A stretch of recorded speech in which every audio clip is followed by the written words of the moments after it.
Hi, everyone. I'm Natalie, and welcome back to the Bites of Italy podcast. And I'm Scotty. So glad you could join us today. In the previous episode, we kicked off our series dedicated to the Italian Alps. We embarked on a journey to a truly unique and, in my opinion, utterly captivating corner of the world, where Italy meets Austria, not only on the map, but also on the plate. That's right. We started by exploring the culinary side of Bolzano in South Tyrol, also known as Alto Adige. Bolzano is home to one of the oldest and most famous Christmas markets in Italy, and since it's December, we thought there was no better time to follow this festive trail north. So, today we're continuing that journey by heading to the oldest city in the entire Tyrol region, Bressanone, another stop on what many consider to be Italy's most beautiful Christmas market route. And yes, we absolutely agree. When winter hits, Bressanone transforms into this classic Alpine wonderland with an amazing Christmas market. Yeah, the Christmas market here is wonderful, a bit more intimate than the one in Bolzano, and honestly, that's why we like it even more. But as the saying goes, man doesn't live by Christmas markets alone. Which is why today's episode goes beyond the stalls and the mulled wine. We share our favorite places to eat in and around Bressanone, spots that truly capture the soul of this region, whether you're visiting in winter or any other time of year. Bressanone is also known by its German name Brixen, right? This linguistic duality is everything in this region. And since over 60% of people there speak German, every street sign, every dish on the menu, everything has two names in two languages. Exactly. And that duality, that's what makes the food so spectacular. The architecture is completely Alpine, but the menu walks this delicious tightrope between that Austrian heartiness and, well, a very distinct Italian sophistication. This is probably why I enjoy traditional schnitzels or bread dumplings more while being here than in Austria. It's a true fusion, and you hear it too. The way the locals effortlessly switch between German and Italian is a perfect example of this fusion in action. Absolutely. And that fusion is exactly what we're looking at today. Let's unpack this. We'll start with a scenic farmhouse experience, then make a 180-degree turn and meet a rock and roll artisan butcher in the town center. Finally, we'll take you to the mountains for dining on the slopes. Sounds like a plan. First, a recommendation that, quite frankly, feels like you've stepped straight into a postcard. Picture this, a family-run farmhouse nestled in scenic hills, surrounded by chestnut groves and vineyards. It's only about a 5-minute drive, but the change is immediate. You're instantly in the countryside. We are talking about Agriturismo Gummererhof.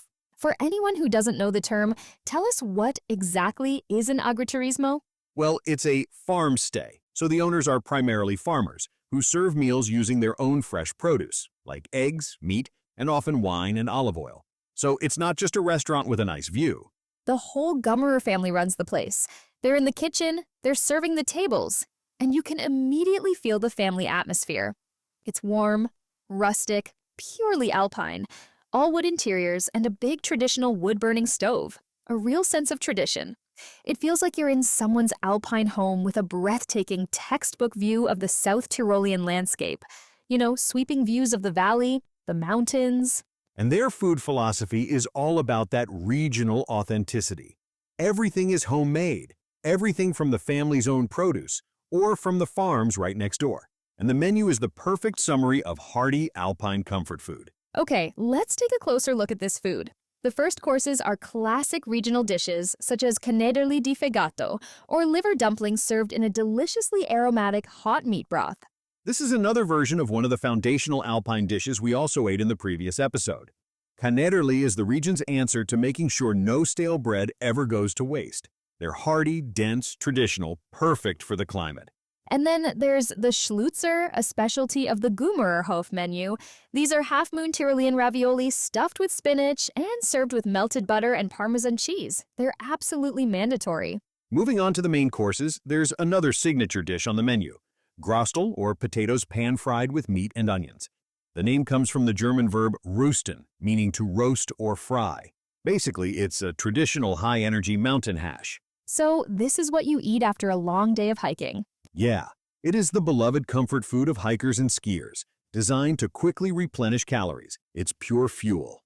If you can't get enough of meat and potatoes, we also recommend the delicious roasted pork ribs with sauerkraut and sautéed potatoes.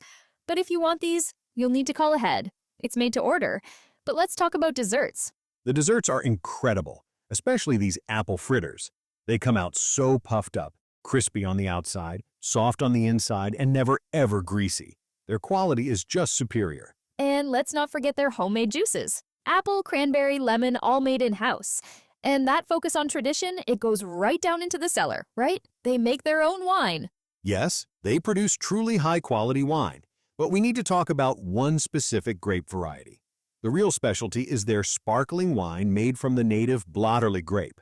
I found this part absolutely fascinating because it's simply a wonderful example of respect for tradition. Blaterle is the oldest known native grape in Alto Adige, but it practically disappeared as other more commercial varieties took its place.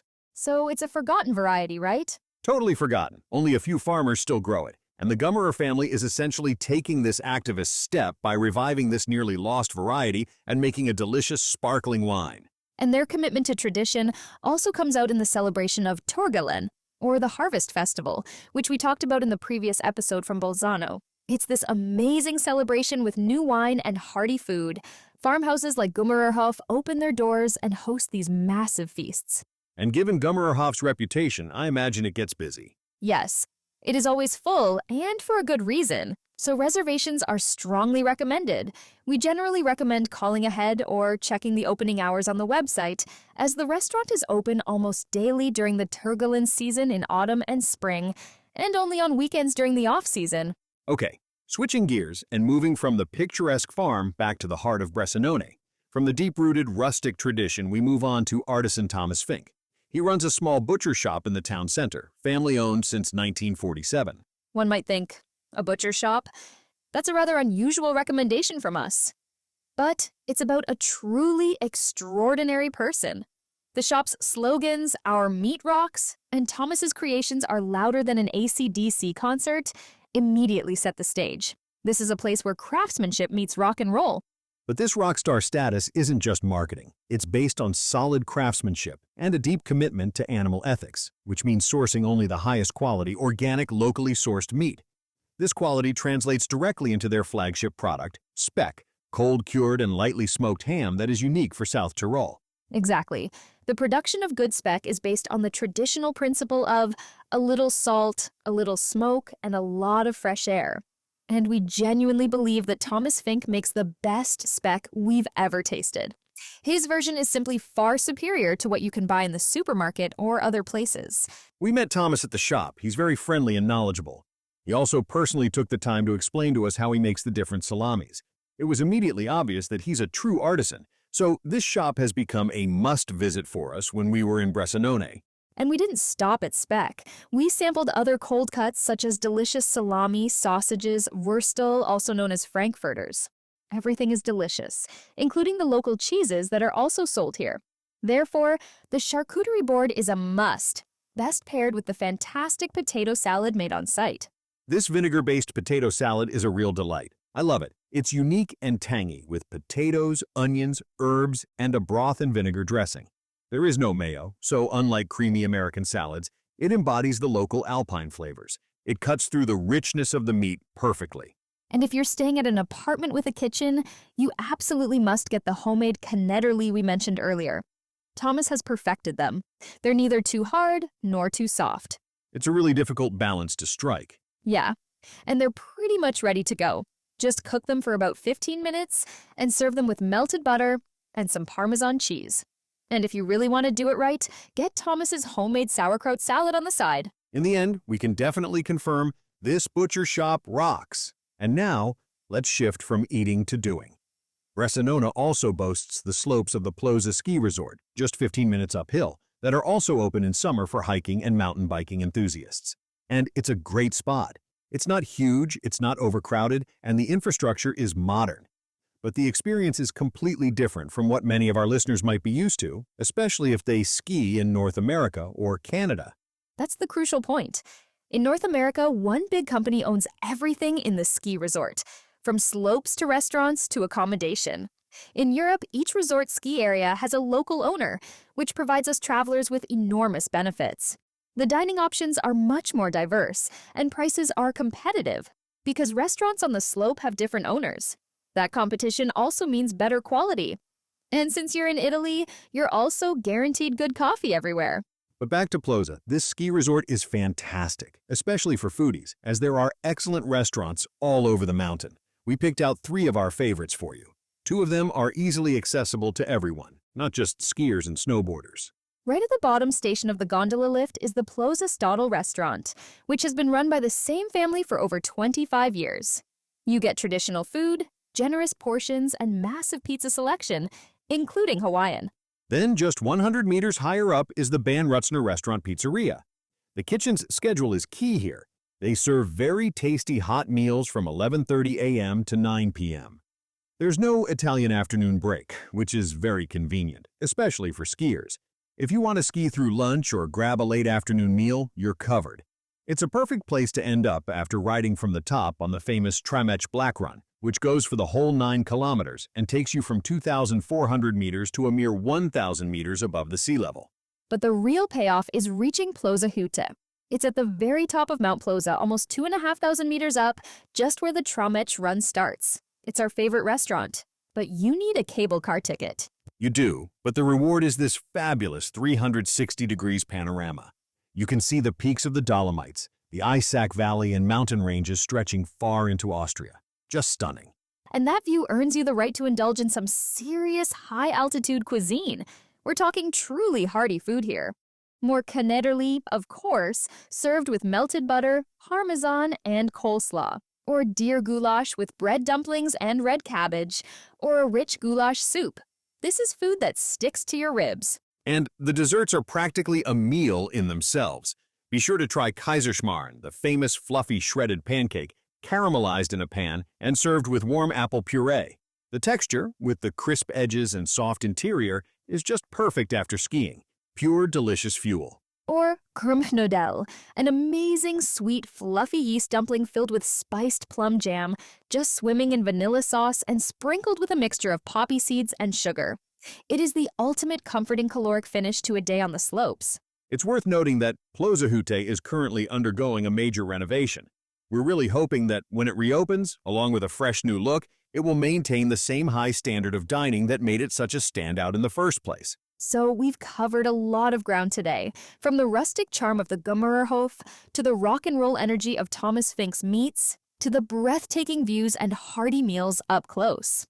Now you have a solid 3-point dining plan that guarantees you'll savor the most authentic flavors of South Tyrol in Bressanone. The charm lies in that blend. Austrian efficiency meeting, Italian passion, all wrapped up in this fierce regional commitment to quality. Before we wrap up, we want to give you a little preview of what's coming next. In the next episode, we're staying in the Italian Alps, but heading higher into the mountains, all the way to Livigno. Livigno is famous for its incredible mountain resorts, excellent skiing and snowboarding conditions, and its unique duty-free, tax-free shopping.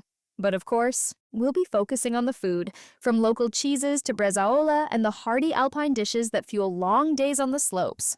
And with the Winter Olympics coming up there soon, knowing where to eat well in Livigno is going to be more useful than ever. Please don't forget to subscribe to Bites of Italy so you never miss a new release. And if you have a moment, leave us a rating or a comment. That really helps other food lovers find the show. Now, a quick note from us to end. We're taking a short break for the holidays. We'll actually be spending Christmas in Italy, which of course means we'll be gathering plenty of inspiration and material for future episodes of Bites of Italy. While we won't be releasing new episodes over the holidays, you can still keep in touch with us on Facebook and Instagram, where we'll be sharing food finds, travel moments, and behind-the-scenes updates. See you in the next episode, all the way up in Livigno in early January. Until then, we want to wish all of you a very Merry Christmas. Merry Christmas, and thank you for being part of the Bites of Italy community. Until next time, buon appetito! Ciao!